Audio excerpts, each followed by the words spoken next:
What's up guys, my name is Ace, and today we're going to be talking about something that you may not have noticed. I haven't really been seeing anybody talk about this, and I'm quite surprised by this. It looks like we are finally going to be seeing the proper CWL rule set in the competitive playlists in Infinite Warfare. For those of you guys that didn't watch the live stream earlier this week, David Michner was on there and he talked about this, and he said they are currently working on this and it is coming. He couldn't give us a date or anything, unfortunately, so we don't know exactly when this is coming. But I think this is definitely a long time coming, and it's great to see this is finally going to be implemented, and it's definitely going to encourage me to go into that competitive playlist a little bit more often. For those of you guys that don't know, that aren't really involved in the competitive scene at all, the current competitive playlists, they don't actually have real competitive rules. They have some of the competitive rules that the pros play with, but a lot of the rules don't match up at all. Like for instance, you're allowed to use Synaptic in that, which you can't use at tournaments. You can use variants in that mode, which you can't use at all in those tournaments. And also certain score streaks like UAVs and stuff like that. And it just completely changes the way that the game is played. And therefore, you're not actually playing the same game that the pros are playing. This really turned me away from this mode. I was excited, especially when Activision flew me out to CWL Dallas to play at CWL Dallas. I was really excited to get into that competitive sort of mindset. And I tried hopping into these competitive playlists, and it was like, hey, this is basically just public matches, but 4v4.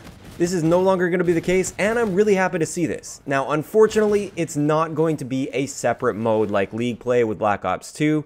I think it's far too late in the life cycle to be expecting something like that, and that would be the best case scenario. And honestly, I feel like this change should have been made quite some time ago. Many months ago, and it almost feels like it's too late, but at the same time, I gotta give credit, at least they're finally doing something about it, and I am very excited to hop into these competitive playlists once those rule sets are active.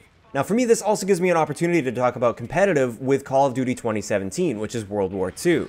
I'm really hoping they don't make the same mistakes they made this year with Infinite Warfare when it comes to competitive. I hope they have their separate League Play sort of system that's on the side, stats are separated, and I hope that with that you play on the exact same rule sets that the pros will be playing on.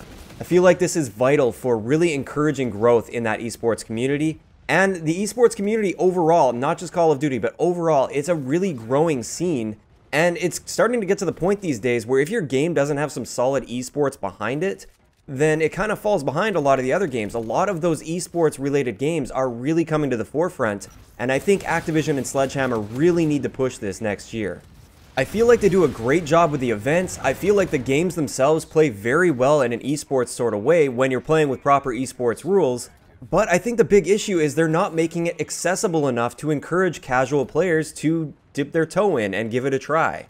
Therefore, I am really hoping they're going to have an improved League Play system in Call of Duty World War II where we play on the proper rule sets and we have a proper ranking system as well. For me at least, nothing has compared to Black Ops 2's League Play system, so I hope they really base it off of Black Ops 2's League Play system, maybe make a few little improvements and tweaks here and there, but overall, I'm really hoping we have a system like that for Call of Duty World War II. And with that, I'd like to know what you guys think, first off about this change that Infinity Ward is going to be making to the CWL playlists, and second, what do you think about a proper competitive playlist next year? How important do you think it is? Do you think it's a really big deal or really not a big deal at all? I do understand that the majority of the player base is not going to even touch a competitive playlist, even if they have a proper competitive playlist implemented. But overall, I still feel like it would be a huge addition to the game that would make a lot of people happy. So that's going to wrap it up for this quick update video. I hope you guys enjoyed, and I'll talk to you guys next time.